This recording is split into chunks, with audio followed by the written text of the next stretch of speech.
Kami mengasihi Engkau ya Tuhan, karena Engkau terlebih dahulu mengasihi kami ya Bapa. Kami mau mengatakan kami mengasihi Engkau dengan segenap hati kami ya Tuhan, karena Engkau layak. Engkau telah melakukan yang terbaik, menyerahkan nyawamu sendiri untuk menebus kami ya Tuhan, memberi kami pengharapan yang kekal, janji-Mu. Kami akan masuk kerajaan-Mu yang kekal ya Tuhan. Kami rindu akan kedatangan-Mu yang kedua kali.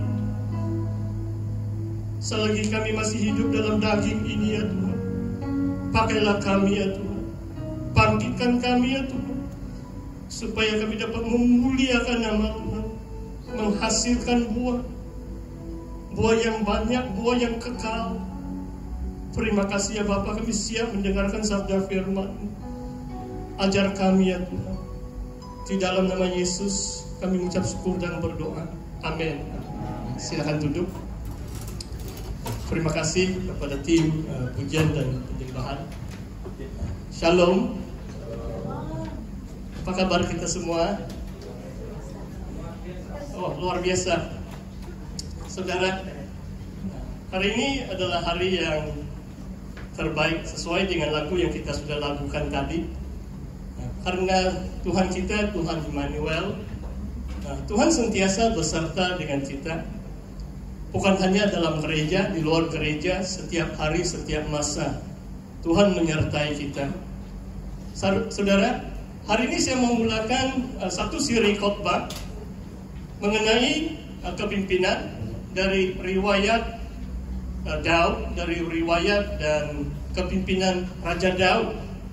Saya ajak kita buka dalam firman Tuhan dalam 1 Samuel bab yang ke-16, karena kita sudah masuk dalam tahun biasanya dalam gereja Sidang Injil Borneo kita mengadakan mesyuarat agung pembubaran dan pemilihan pemimpin dari setiap unit pelayanan sampai umum gereja lokal kita akan diadakan pada 6 hari bulan April, 6 minggu dari sekarang, dan bermula dengan mesyuarat agung PMN pada hari ini selepas kebaktian.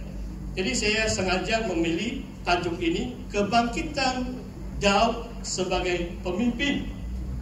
Kenapa saya pilih Daud? Sebab dari usianya yang masih kecil, bagi saya dia masih tunas remaja, walaupun tidak disebut umur dia, waktu dia mengalahkan Goliat, mungkin saya boleh katakan dia lebih kurang 15 atau 16 tahun. Dia cuma remaja. He was only a teenager when he slain Goliath. Dan saudara, saya mengajak kita baca dari ayat yang pertama, 1 Samuel 16. Berfirmanlah Tuhan kepada Samuel, berapa lama lagi engkau berduka cita karena Saul? Bukankah telah kutolak sebagai raja atas Israel? Isilah tabung tandukmu dengan minyak dan pergilah. Aku mengutus engkau kepada Isai orang Bethlehem itu, sebab di antara anak-anaknya telah kupilih seorang raja bagiku. Supaya saudara tahu sedikit konteksnya, waktu Tuhan berfirman kepada Nabi Samuel, Saul sudah memerintah selama dekat 20 tahun lamanya sebagai raja atas Israel. Saul adalah raja yang pertama, kemudian digantikan oleh Daud, raja yang kedua seluruh Israel. Kalau ayat yang sebelum bab yang ke-15, ayat yang terakhir saya bacakan. Mari kita lihat ayat ini.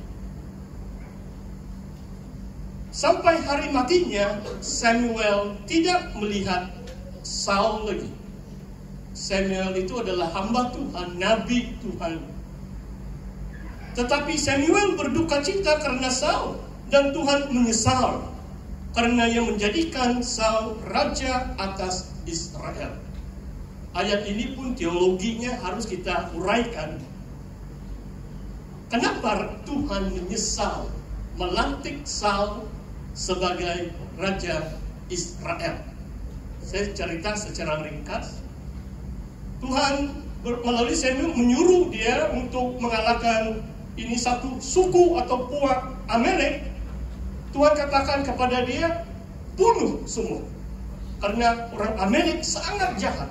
Itulah hukuman Tuhan atas bangsa Amalek, termasuk binatang dan haiwan dan lain-lain. Tetapi Saul ini, dia tidak mentaati seluruh perintah Tuhan itu. Dia hanya mengalahkan itu bangsa Amalek, tetapi dia menyimpan. Dia tidak bunuh itu kambing domba, itu binatang haiwan yang Tuhan suruh bunuh. Saudara, betapa pentingnya sebagai pemimpin kita mentaati perintah Tuhan secara mutlak, secara total. Perintah Tuhan itu tidak boleh dikompromikan, tidak boleh dicairkan, tidak boleh diputar-balikan. Bahkan Tuhan menyesal dan menolak karena dia telah melantik Saul sebagai raja atas Israel. Saudara, kita kembali kepada bab yang ke-16. Jadi Tuhan pilih orang lain. Dan saya rasa waktu Daud diurapi, dia terpaksa tunggu mau dekat 14 tahun lamanya sebelum dia menjadi raja atas satu suku Yehuda. 7,5 tahun lagi baru dia dapat mengalahkan keluarga Saul di sebelah utara dan menyatukan 12 suku Israel. 37,5 tahun baru Daud menjadi raja atas seluruh bangsa Israel. Jadi permulaan Daud ini, walaupun dia seorang tunas remaja, bukan senang kehidupannya. Waktu dia diurapi, dipilih Samuel untuk menggantikan Saul sebagai raja. Saudara, saya rasa poin yang pertama, banyak poin hari ini, tapi secara ringkas. Akan aku urapi atau pilih sebagai raja bagiku. Seorang pemimpin adalah seorang yang diurapi Tuhan. Isilah dengan minyak tabungmu. Minyak itu melambangkan kuasa Tuhan atau roh Tuhan. Perkataan diurapi maksudnya roh Allah turun atas orang yang diurapi dengan minyak yang dari tabung yang diisi oleh Samuel itu. Saudara boleh juga baca kisah para rasul. Diaken yang diangkat disebut dipenuhi dengan Roh Kudus, dipenuhi dengan kasih karunia, dipenuhi dengan hikmah. Diurapi oleh Tuhan maksudnya dipenuhi dengan Roh Kudus. Itu persyaratan pertama, persyaratan utama kelayakan seorang pemimpin. Saudara, poin yang kedua, saudara, Samuel pun takut sebab Saul masih raja. Mungkin 15 tahun lagi dia masih memerintah setelah tindakan Samuel itu mencari penggantinya atas suruhan Tuhan. Jadi dia pergi ke tempat Isai di Bethlehem, tidak jauh dari Yerusalem. Dan Isai mempunyai 8 orang laki-laki.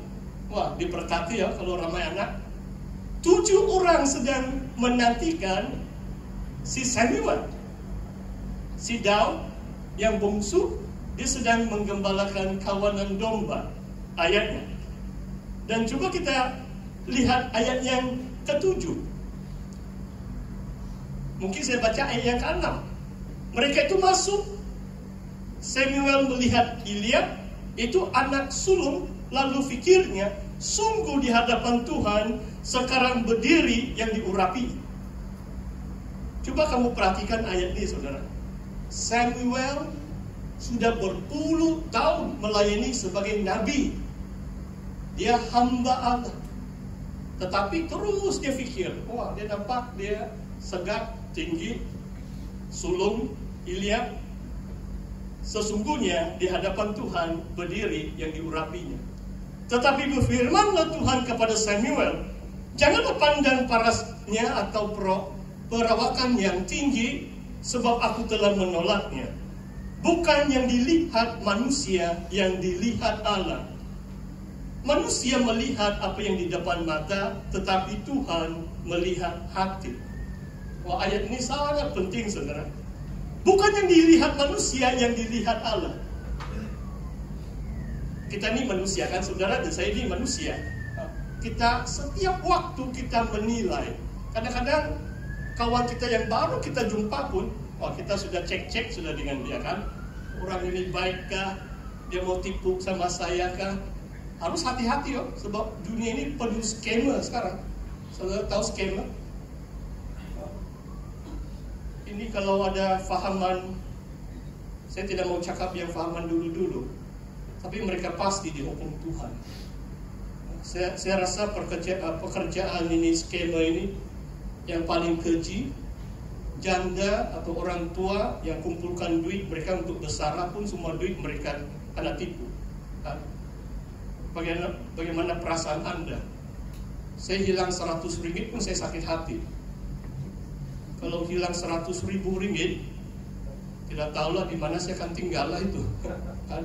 Haleluya. Saudara, memang kita ada penilaian sebagai manusia, tapi sangat penting, saudara. Kita perlu lihat apa yang dilihat Tuhan. Bukan secara manusiawi kita cepat mengadili, menilai atau menghakimi seseorang. Manusia biasa melihat apa yang di depan mata secara luaran kan. Dilihat tuh tinggi, mungkin kaca, yang sulung ada pengalaman, mungkin ada tua sikit. Samuel pun salah. Dia pikir itulah yang diurapi Tuhan. Tetapi Tuhan melihat dalam hati, melihat hati. Oh saudara, bukan senang untuk memilih pemimpin, saudara, kan? So, di sini mengatakan Tuhan yang melihat hati. Manusia tidak bisa, tidak mungkin dapat melihat dalam hati yang sedalam-dalamnya. Betul atau tidak, saudara? Kan? Walaupun kita boleh rasa, oh ya dia orang baik kan. Tapi ya kalau sedalam-dalamnya hanya Tuhan saja yang melihat dalam hati. Hanya Tuhan yang tahu siapa yang diperkenankannya dan dia akan angkat sebagai pemimpin. Dan karena Samuel dengar suara Tuhan, ini pun satu keajaiban, saudara. Tuhan kita adalah Tuhan yang berbicara, Tuhan yang mewahyukan, bukan Tuhan yang bisu, bukan Tuhan yang diam-diam. Tanpa Tuhan berbicara secara spesifik kepada Samuel, tidak mungkin dia tahu mana satu pilihan Tuhan di antara 8 adik-beradik anak-anak Ishak. Saudara, dengan maksud saudara, kalau kita mau mencari atau menilai atau memilih pemimpin, sangat penting kita lama berdoa. Dalam Kisah Para Rasul, mungkin 3-4 kali bab yang pertama, ke-12 rasul itu atau 11 rasul, sebab Yudas itu pengkhianat kan, disebut mereka berdoa saja, sehati sefikir. Mencari pengganti yang ke-12 pun berdoa saja. Kemudian 2 calon yang terbaik, mereka pun tidak tahu mana satu yang Tuhan pilih. Jadi mereka macam main undi lah itu. Jadi dalam proses pengundian, pemilihan itu alkidabiah juga. Tapi setelah banyak berdoa, jangan terus main undi, nanti salah dipilih. Berdoa supaya kita dapat lihat seperti mana Tuhan melihat. Sebab hanya